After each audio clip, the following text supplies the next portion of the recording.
السلام علیکم ورحمۃ اللہ وبرکاتہ۔ الحمد للہ رب العالمین، والصلاة والسلام علی اشرف الانبیاء والمرسلین وعلی آلہ واصحابہ اجمعین، اما بعد فاعوذ باللہ من الشیطان الرجیم، بسم اللہ الرحمن الرحیم۔ ومن احسن قولا ممن دعا الى الله وعمل صالحا وقال انني من المسلمین، صدق اللہ العظیم۔ دوستو بزرگو، اللہ کا احسان ہے، اس کا کرم ہے، اس کا فضل ہے۔ اللہ تعالیٰ نے زندگی میں ایک مرتبہ پھر رمضان المبارک ہمیں عطا فرمایا ہے۔ آج اس کا پہلا جمعہ ہے۔ اللہ تعالیٰ ہمیں ان قیمتی گھڑیوں کی قدردانی کی توفیق نصیب فرمائے۔ رمضان المبارک ہم سے کچھ لینے کے لیے نہیں آتا، بلکہ ہمیں کچھ دینے کے لیے آتا ہے۔ اللہ تعالیٰ اپنے خزانے غیب سے ہمیں کچھ دینا چاہتے ہیں، اس لیے رمضان المبارک کی قیمتی گھڑیوں کو لے کر آتے ہیں۔ اصل میں پچھلے انبیاء علیہم السلام کی جو امتیں گزری ہیں، ان کی عمریں بہت لمبی ہوتی تھیں، جیسا کہ قرآن کریم میں اللہ تعالیٰ نے خود فرمایا ہے، وَلَقَدْ أَرْسَلْنَا نُوحًا إِلَىٰ قَوْمِهِ فَلَبِثَ فِيهِمْ أَلْفَ سَنَةٍ إِلَّا 50 عَامًا، کہ نوح علیہ السلام اپنی قوم میں تشریف لائے اور 950 سال تک انہوں نے اپنی قوم میں اللہ کے دین کی محنت کی۔ اس طرح 900 ہزار برس کی عمریں ہوتی تھیں۔ قوم عاد کے سلسلے میں تاریخ میں آتا ہے کہ 300 سال میں جا کر ان کا بچہ جوان ہوتا تھا۔ 900 سال کی عمر میں ان کے جوان کی داڑھی میں سفید بال آتے تھے۔ 400 سال گزر جاتے تھے، کوئی جنازہ محلوں میں اور شہر میں دیکھنے کو نہیں ملتا تھا، بڑی عمریں ہوتی تھی۔ جب اللہ کے نبی علیہ السلام کو پچھلی قوموں کی عمروں کا پتہ چلا تو آپ کو بڑا احساس ہوا کہ پچھلے نبیوں کی قومیں اور ان کے ماننے والے 900 سال کی عبادتیں اللہ کے دربار میں لے کر آئیں گے، اور میری امت کی عمر تو بہت چھوڑی ہے ان کے مقابلے میں، تو میری امت تو عبادت میں، اجر و ثواب میں بہت پیچھے رہ جائے گی۔ کہاں 1000 سال کی عبادت اور کہاں 60-70 سال کی عبادت، زیادہ 100 سال کی عبادت، اس میں بھی اگر 15 سال بالغ ہونے سے پہلے کے نکال دیے جائیں تو اور کم ہو جاتے ہیں۔ تو اللہ تعالیٰ نے یہ رمضان المبارک کا مہینہ اور اس کی قیمتی گھڑیاں دن اور رات کی شکل میں ہمیں دی ہیں۔ اسی وجہ سے ان مبارک گھڑیوں میں اگر کوئی نفل کام، کوئی مستحب کام اگر آدمی انجام دیتا ہے تو اس کو ایسا ثواب ملتا ہے جیسے غیر رمضان میں فرض ادا کیا ہو، اور اگر کوئی فرض ادا کرتا ہے تو ایسا ہے جیسا کہ غیر رمضان میں 70 فرض ادا کیے ہوں۔ نیکیوں کا بھاؤ بڑھا دیا جاتا ہے، نیکیوں کی قیمت بڑھا دی جاتی ہے۔ تو عرض میں نے کیا کہ رمضان المبارک ہمیں کچھ دینے کے لیے آتا ہے۔ اب یہ تو اپنا اپنا ظرف ہے کہ ہم اس سے کتنا فائدہ اٹھاتے ہیں، ہم اس سے کتنا فائدہ اٹھاتے ہیں۔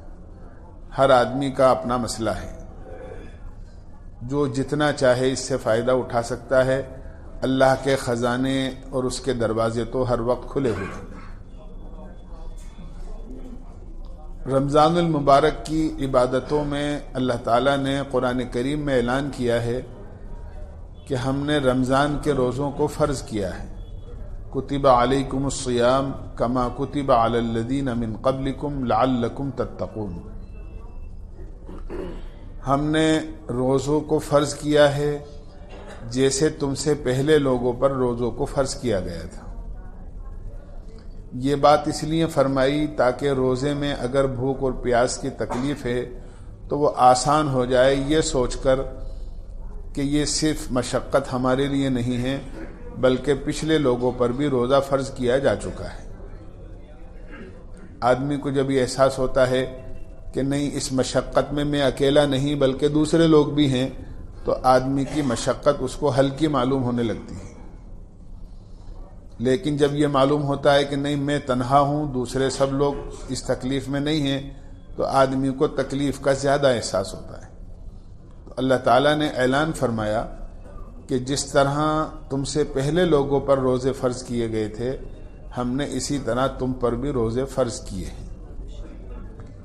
لعلکم تتقون، تاکہ ہم تمہیں تقوی کا تحفہ دیں، تقوی کا تحفہ دیں، تاکہ تم متقی بن جاؤ۔ روزے کے سلسلے میں اللہ کے نبی علیہ الصلاۃ والسلام کا ارشاد ہے کہ اللہ تعالیٰ ایک حدیث قدسی میں فرماتے ہیں، روزہ میرے لیے ہیں اور روزے کا بدلہ میں خود دوں گا، یا روزے کا بدلہ میں خود ہوں۔ اور ایک حدیث میں یہاں تک فرمایا، قیامت کے میدان میں اللہ کے سامنے دو بڑے سفارشی ہوں گے جو سفارش کر کے بندے کو جنت میں داخل کرائیں گے۔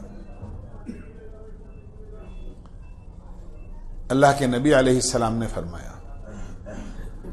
الصیام والقرآن یشفعان للعبد، حدیث میں آتا ہے کہ روزہ اور قرآن دونوں کے دونوں قیامت میں بندے کے لیے اللہ کی بارگاہ میں سفارش کریں گے۔ روزہ یہ کہے گا کہ اے باری تعالی، میں نے اس کو دن بھر بھوکا پیاسا رکھا، نفسانی خواہشات سے روکے رکھا، آپ میری سفارش قبول کیجئے۔ قرآن کریم یہ کہے گا، میں نے رات کو قرآن کریم پڑھنے اور سننے کے لیے اس کو رات بھر کھڑا رکھا، یا رات کے بڑے حصے تک کھڑا رکھا کہ دیر تک تراویح میں یہ قرآن پڑھتا تھا یا قرآن سنتا تھا۔ دونوں کی سفارش ایسی ہوگی کہ اللہ تعالیٰ اس کو رد نہیں فرمائیں گے بلکہ دونوں کی سفارش کو قبول فرما کر بندے کے لیے جنت کا فیصلہ فرما دیں۔ یہ دونوں بڑے سفارشی ہوں گے۔ میں نے عرض کیا کہ روزے کے سلسلے میں اللہ تعالیٰ فرماتے ہیں کہ روزہ میرے لیے ہیں۔ روزے کی بنیاد خالص اخلاص پر ہے، اللہ کی رضا پر ہے، اس لیے کہ روزے میں کوئی چیز ایسی نہیں ہے جو لوگوں کو دکھائی دیتی ہو۔ ہر عبادت میں کچھ نہ کچھ دکھائی دیتا ہے۔ ایک آدمی نماز پڑھتا ہے تو نماز پڑھنے والا نظر آتا ہے کہ یہ آدمی نماز پڑھ رہا ہے، دور سے دیکھنے والا آدمی یہ گمان کر لیتا ہے کہ ہاں یہ آدمی نماز میں ہے۔ زکوٰۃ آدمی دیتا ہے تو اور کسی کو پتہ چلے نہ چلے، لیکن جس کو دیا جا رہا ہے اس کو تو کم سے کم پتہ چل ہی جاتا ہے کہ ہاں بھائی مجھے کچھ دیا ہے۔ اور حج تو ایسے مقام پر ہوتا ہے جہاں ساری دنیا کے لوگ ہوتے ہیں، وہاں کی تو کوئی چیز ڈھکی چھپی ہے ہی نہیں۔ لیکن روزہ ایک ایسی عبادت ہے کہ جب تک آدمی یہ نہ کہے کہ میرا روزہ ہے، اس وقت تک پتہ ہی نہیں چلتا کہ اس کا روزہ ہے۔ روزے کی عبادت اللہ اور بندے کے درمیان میں چھپی ہوئی ہوتی ہے۔ وہ ایسی پوشیدہ عبادت ہے کہ جسے بندہ جانتا ہے یا اللہ جانتا ہے۔ روزے کی کوئی چیز ایسی نہیں ہے جو بظاہر لوگوں کے سامنے آتی ہو جس سے پتہ چلے کہ ہاں یہ آدمی روزے دار ہے۔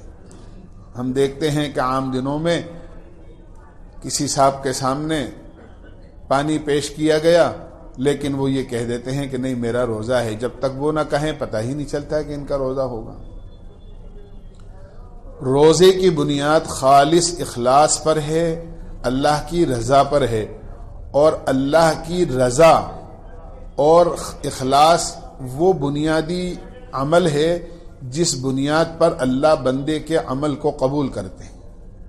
بندے کے عمل کے قبول ہونے کی اللہ کی بارگاہ میں دو شکلیں ہیں اور دو شرطیں ہیں، ایک اخلاص اور دوسرے اللہ کے نبی علیہ الصلاۃ والسلام کا پیارا طریقہ اور آپ کی پیاری سنت۔ جس عمل میں بھی یہ دونوں چیزیں ہوں گی اللہ تعالیٰ اس عمل کو قبول فرما لیں گے، یہ اللہ کی طرف سے طے ہے۔ تو روزے کی بنیاد ہی اخلاص پر ہے، اللہ کی رضا پر ہے، اس لیے اللہ تعالیٰ نے روزے کے سلسلے میں یہ بات ارشاد فرمائی ہے کہ روزے کا بدلہ تو میں خود دوں گا۔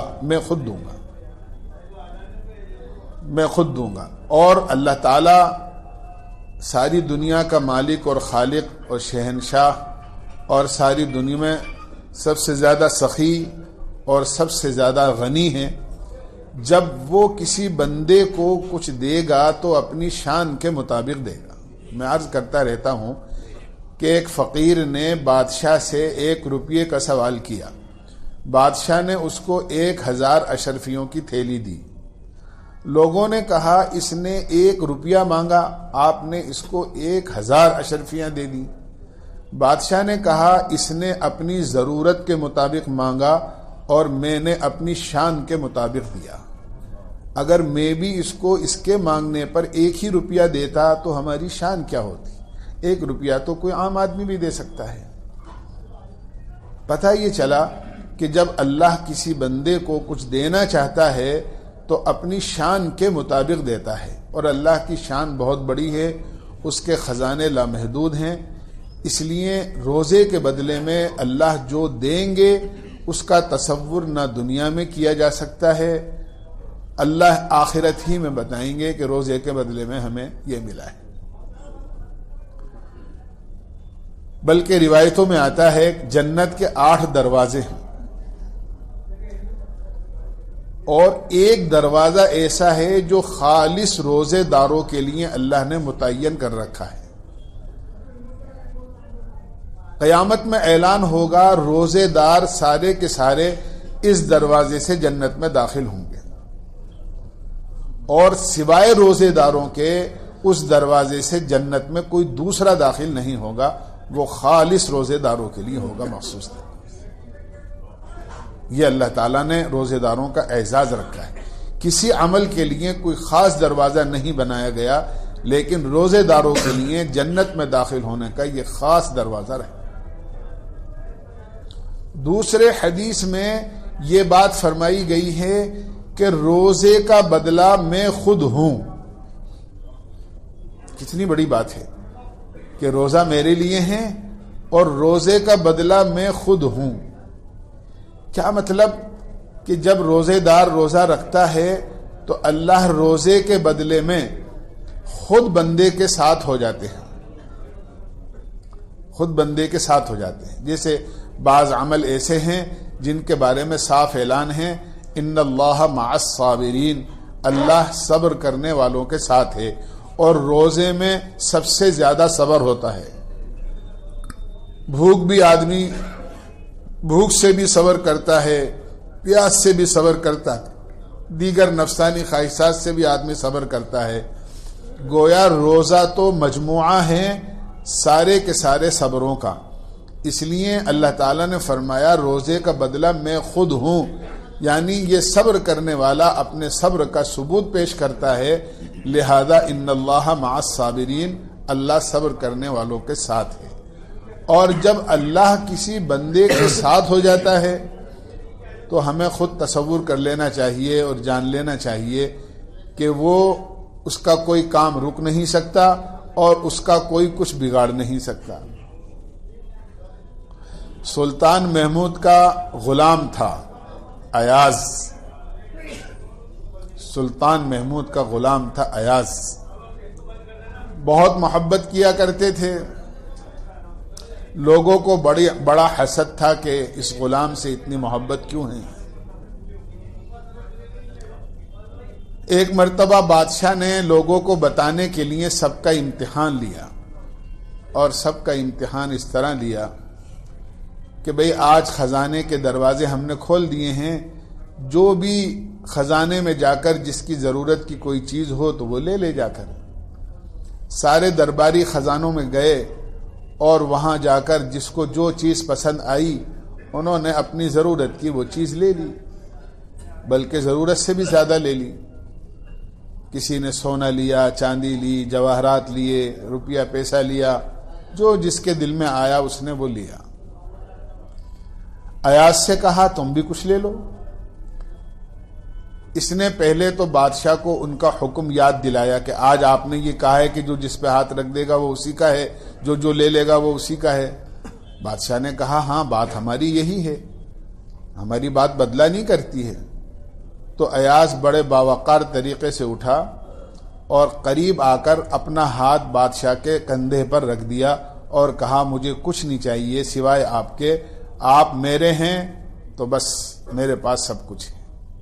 جب اس منظر کو لوگوں نے دیکھا تو لوگ کہنے لگے کہ جس آدمی کو ہم بے وقوف سمجھتے تھے وہ تو سب سے زیادہ سمجھدار نکلا۔ ہم نے سونا چاندی لیا تو کتنا لیا، روپیہ پیسہ لیا تو کتنا لیا، اس نے بادشاہ کو اپنے ساتھ لے کر گویا کہ پوری حکومت کو اپنے ساتھ لے لیا، پوری سلطنت کو اپنے ساتھ لے لیا۔ جب بادشاہ اس کا ہو گیا تو ہر چیز اس کی ہو گئی، پوری طاقت اس کے ساتھ ہو گئی۔ تو یہی معاملہ اس بندے کے ساتھ ہے جس کے ساتھ اللہ ہو جاتا ہے۔ اللہ جس کے ساتھ ہے اس کے ساتھ سب ہے، جس کے ساتھ رب ہے اس کے ساتھ سب ہے، اور جس کے ساتھ رب نہیں ہے اس کے ساتھ کچھ نہیں۔ اس لیے سب سے بڑی سمجھداری یہ ہوتی ہے بندے کی کہ وہ رب کو اپنے ساتھ لے، اور روزے کا یہ خاص ثمرہ اور روزے کا خاص نتیجہ بتایا گیا ہے کہ اللہ تعالیٰ بندے کے ساتھ ہو جاتے ہیں۔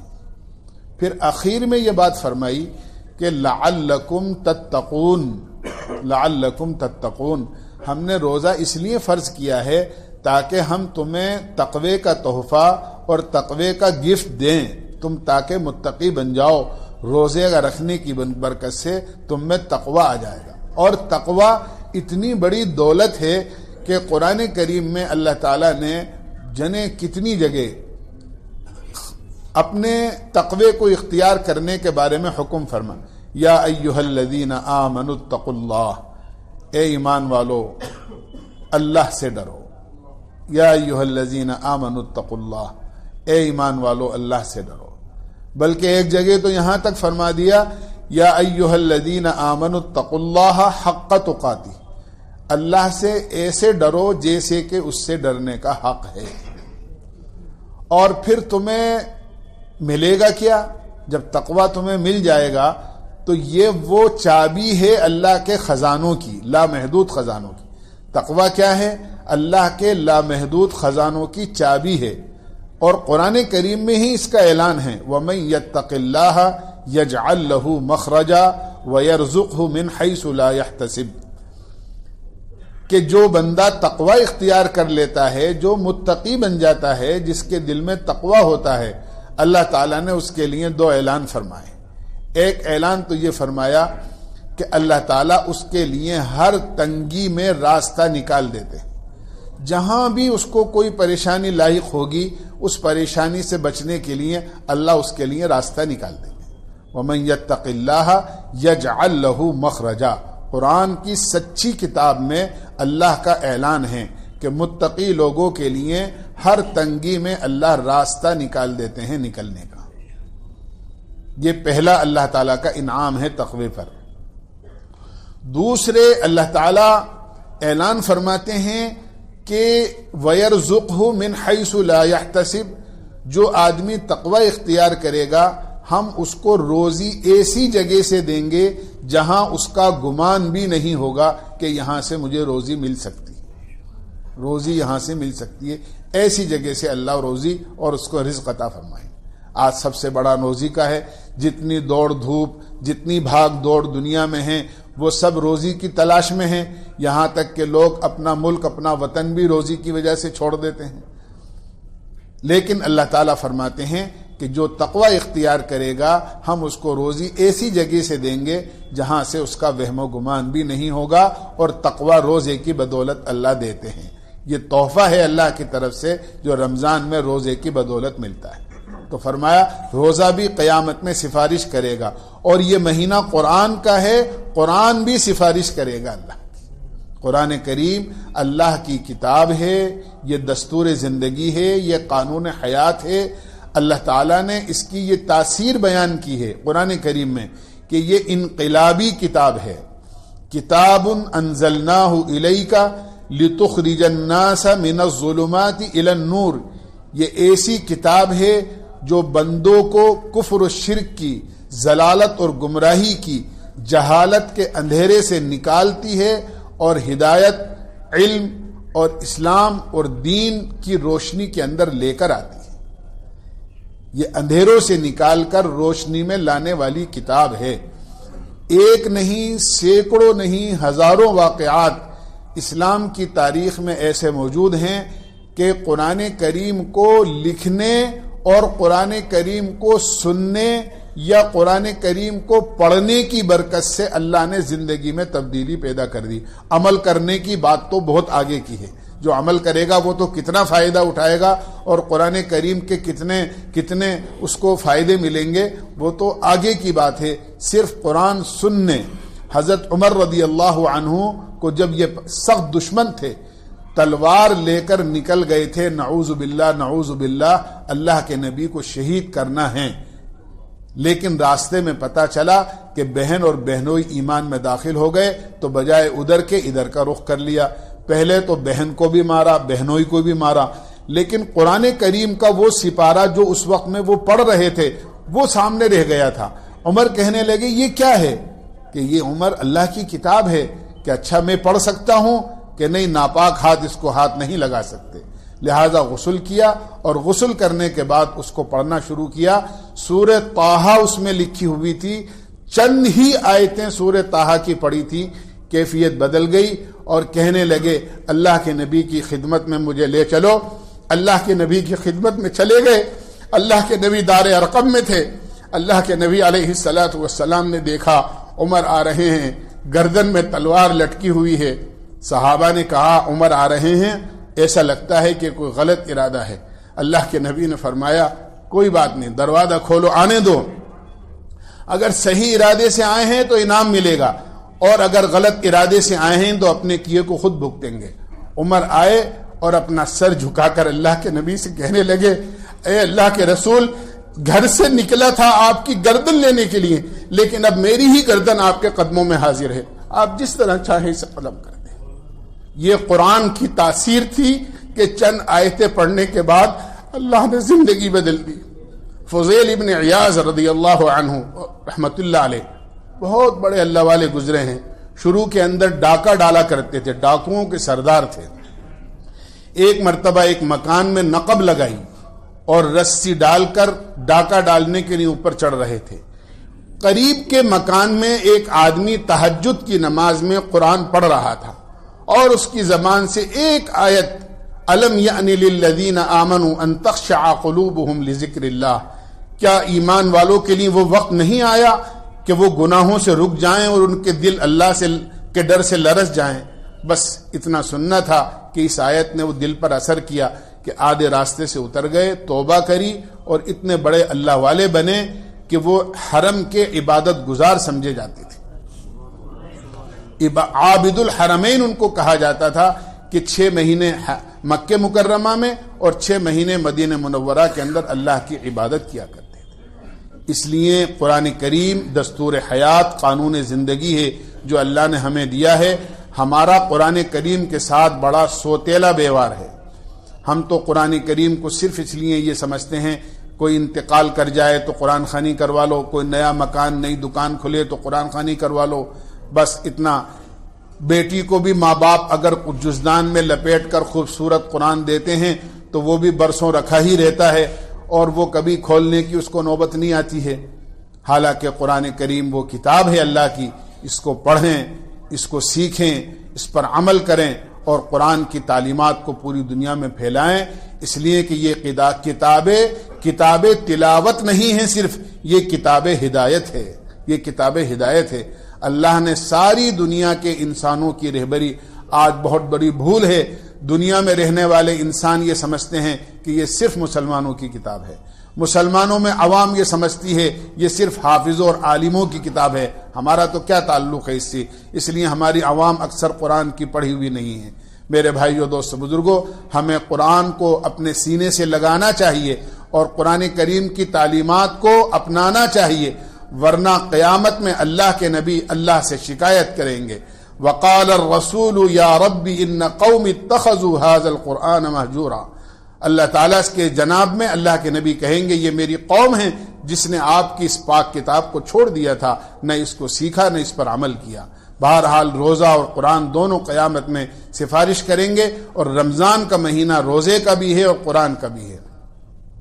ہمیں نیت بھی کرنی چاہیے اور عہد بھی کرنا چاہیے کہ انشاءاللہ روزوں کا اہتمام خود بھی کریں گے، گھر میں مستورات سے بھی کروائیں گے، تاکہ کہیں ایسا نہ ہو کہ روزہ فرض جو ہے اللہ نے کیا وہ چھوٹ جائے۔ قرآن خود بھی سیکھیں گے اور اس کو پڑھیں گے اور اس پر عمل کریں گے، اور انشاءاللہ قرآن کی تعلیمات کو ساری دنیا میں عام کریں گے۔